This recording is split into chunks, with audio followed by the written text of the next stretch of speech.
I'm Ashton Addison from BlockWest Capital for Investment Pitch Media, and today on the Crypto Coin Show we have Philip Zimmerer, core contributor at Spool.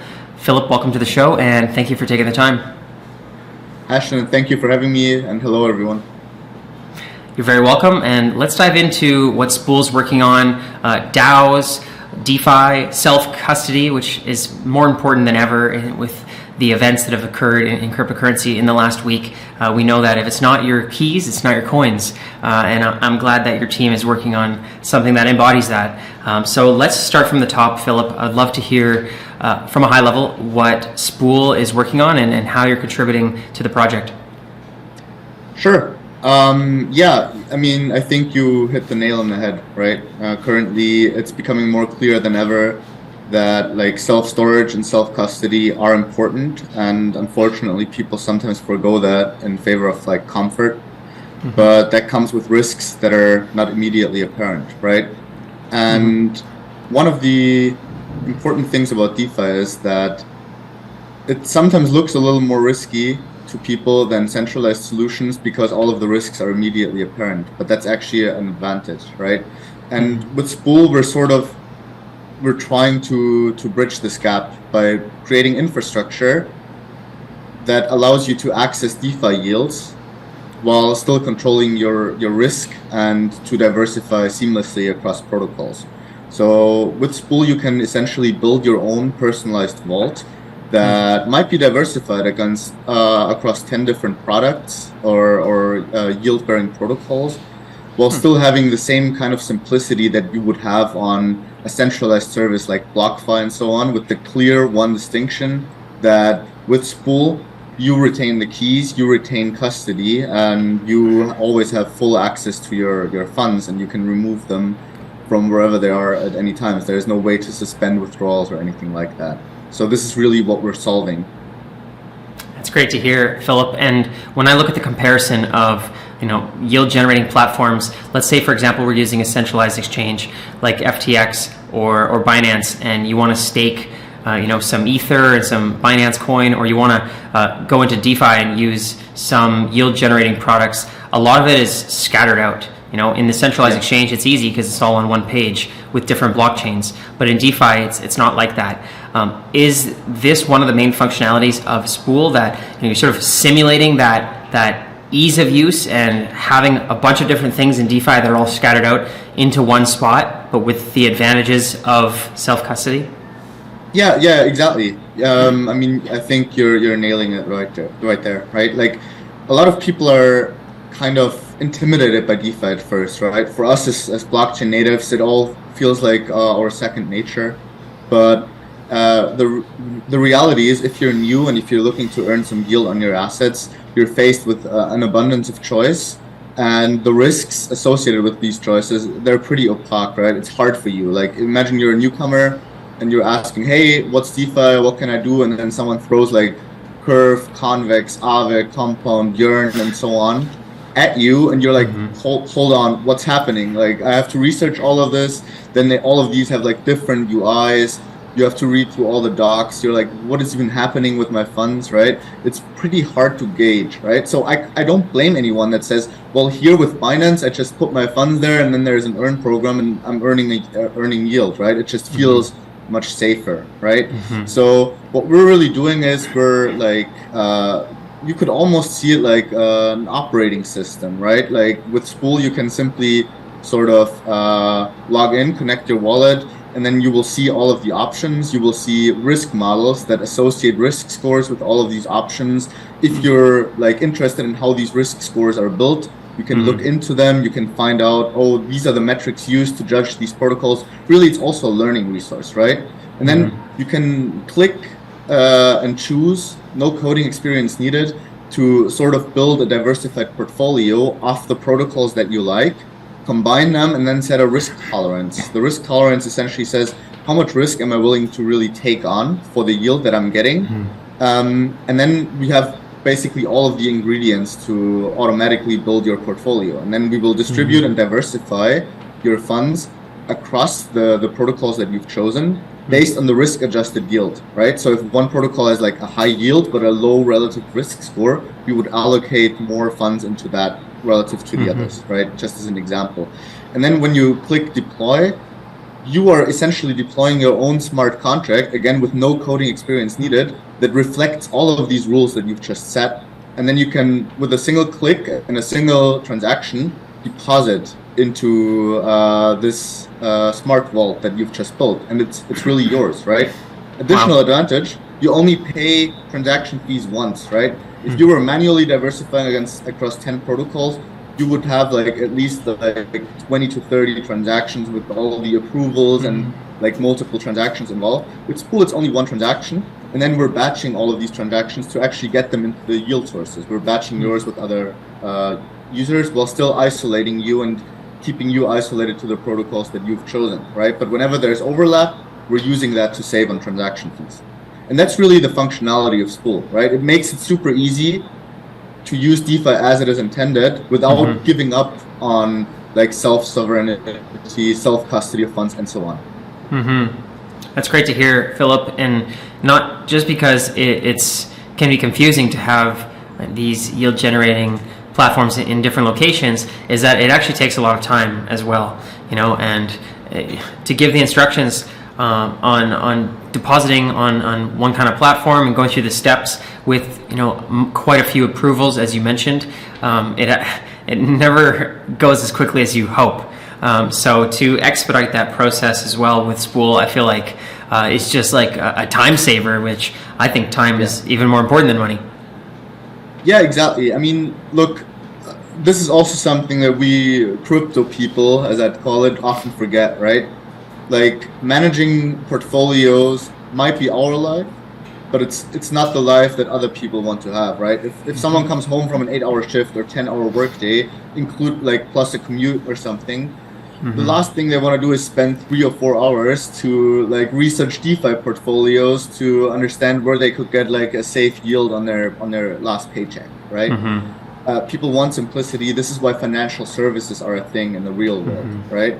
So this is one thing that DeFi lacks currently. We have a lack of financial services that allow people to sort of offload some of that responsibility, which crypto advocates often like don't really like the concept of offloading your responsibility. But a matter of fact is, right, no matter how often you tell people about the risk, a lot of times people will choose like comfort over anything else, right?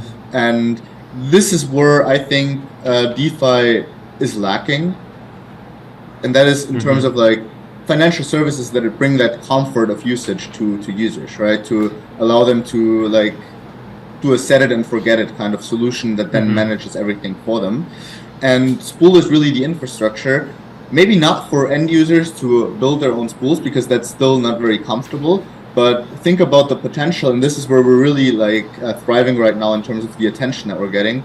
It's sort of with a B2B2X approach, where in the middle between Spool and the end user, you have financial services providers that are using Spool as infrastructure, as sort of a set of smart contracts that allows them to build financial products based or backed by all of these DeFi yield-bearing protocols that are using capital productively to generate yield, who then themselves build new user-centric financial services that really target users and bring them this yield served in a way that is like approachable to them, right? And this is really where I'm seeing a big gap in DeFi right now, and a lot of potential to solve it, to grow the market cap of DeFi.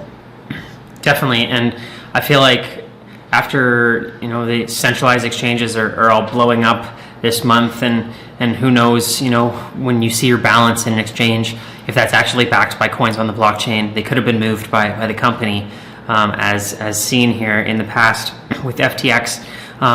This is just a super important time for people to be able to use DeFi and to learn about it, and to find platforms like this that make it easier for people to get onboarded.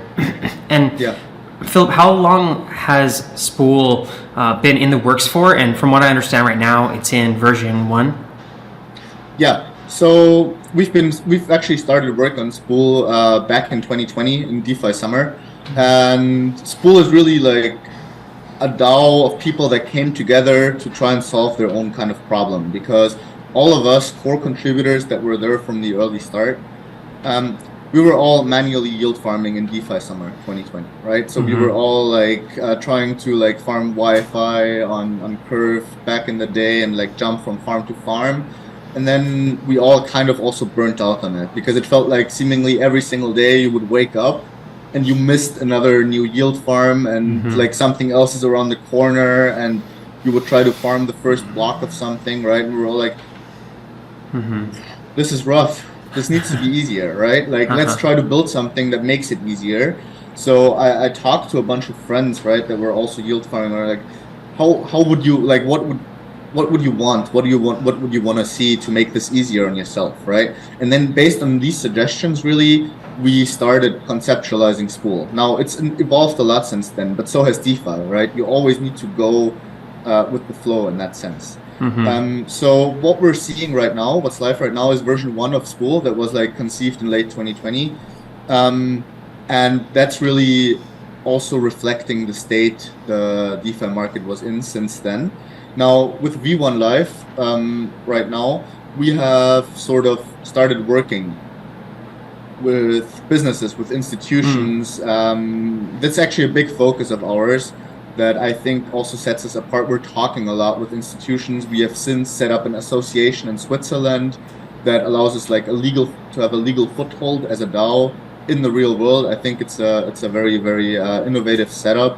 There's going to be some papers published about that setup in conjunction with our law firm Bear & Kara in Switzerland about this unique setup that we've worked out with them, which is pretty interesting.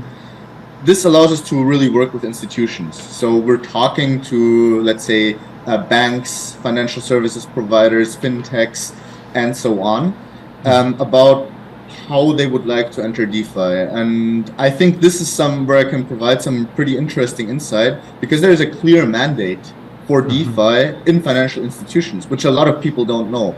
So a lot of institutions have made the decision to get into DeFi in 2021. And if you know anything about institutions, it's that they move pretty slowly, but once they move, they are not stopping. So a little bit of market FUD and so on, and the price of Dogecoin is dropping, let's back out of the decision that we've made. That's not happening, right?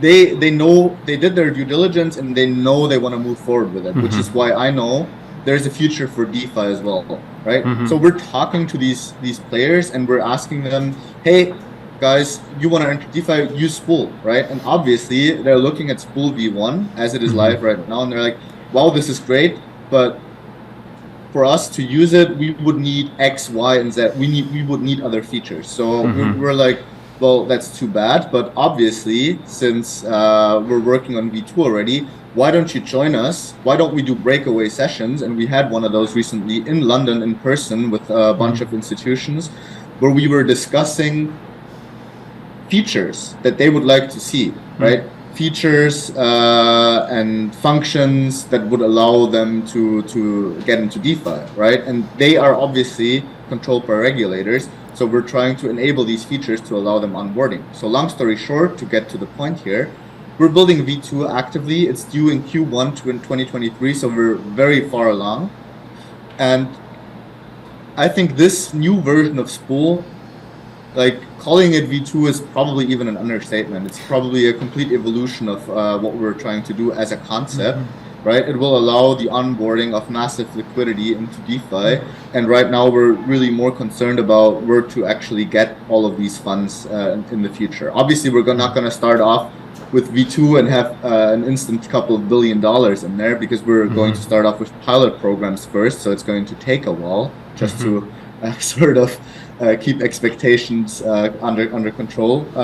But I'm super excited because we're like, I cannot overstate the importance of building something with your clients rather than like what I imagine these clients to be, because I'm just someone who loves DeFi and someone who loves crypto, right? I can kind of extrapolate and imagine what the requirements of an institutional user would be, but nothing beats actually talking to them and finding out from them directly what it is. So I'm super, super excited about V2 of Spool. And naturally, we've signed up the best of the best in terms of audits and so on. So I think that Spool version 2 will be the definitive version of Spool, whereas the current version V1, I would still call that a beta release. Okay, well, that sounds really exciting, and you mentioned about onboarding major institutions, and I feel like there's so many institutional like custody holders and these exchanges that have clients that say, I want to invest in DeFi, I want to start using these pools, but I don't want to go through the hassle of doing it. And they are just saying, we just don't really have that technology to, be able to onboard you guys easily without having to do all the work ourselves. And I feel like this is the missing piece for that. Exactly. You're understanding it perfectly, right? Like custodians are also like one of these partners that are super important for Spool. So we're working with some of the major custodians in the space with finalized agreements already. We're building applications in their own software or through our SDK. We're enabling access for these custodians to directly deploy client funds into Spools if they want to do so. So what's the major advantage, right? So let's think about the logistics of this whole thing. If I'm signed up with a custodian and they're holding my stable coins or my ETH or whatever asset I gave them, right?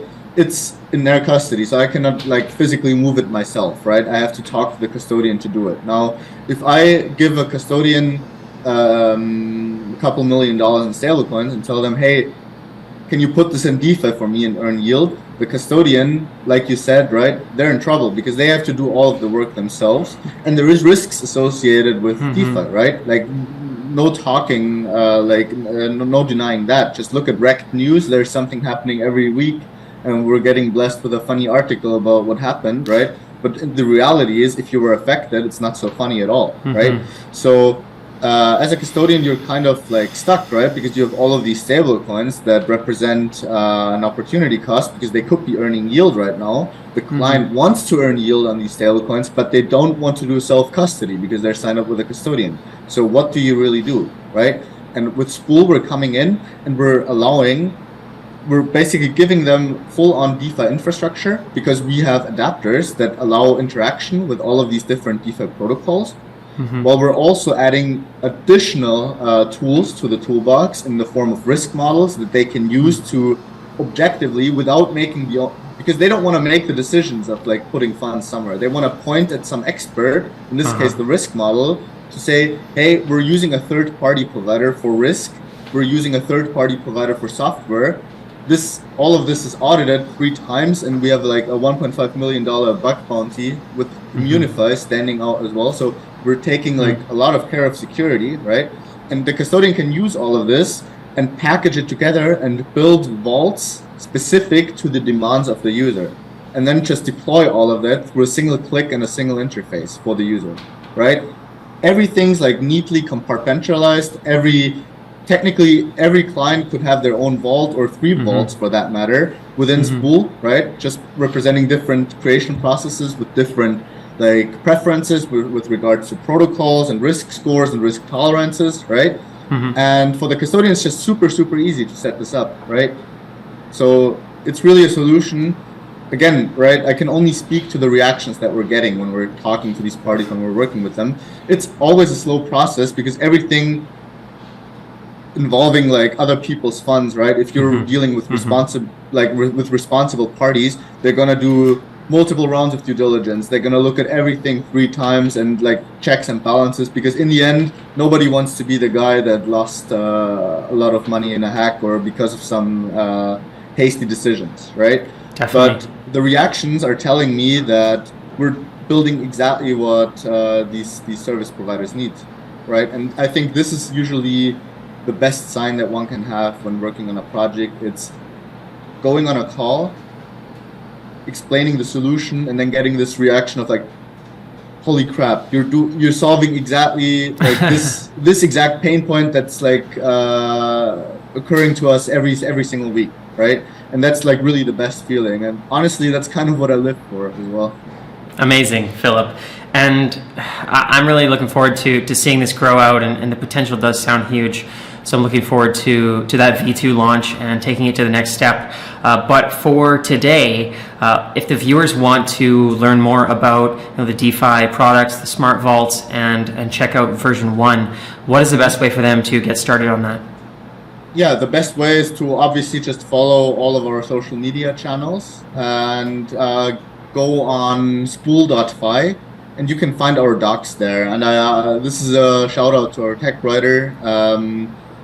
I think we have some of the best docs in the game, both like retail facing docs as well as tech docs. So if you're a developer, you can find all of the details, everything, how Spool works, it's laid out there. If you're a retail user and you want to find out about use cases, how Spool works, how you can best set one up, you can just look at the regular docs, and I think all of the infos are there. And then we also have some very easy to access explainer videos on our YouTube channel. So it's really like for whatever appetite you have and for ever like how big your like attention span is, we have the right content for you. Except maybe a TikTok channel, like we're not going that far yet, but maybe that'll come soon too. Sounds great, Philip. I will leave the links to the socials and the docs and the platform in the description box below. I appreciate your insights into the future of DeFi. All the best with Spool and version 2 in the near future. And let's definitely follow up then as well. Yeah, that would be awesome. Thank you so much, Ashton, and talk to you soon.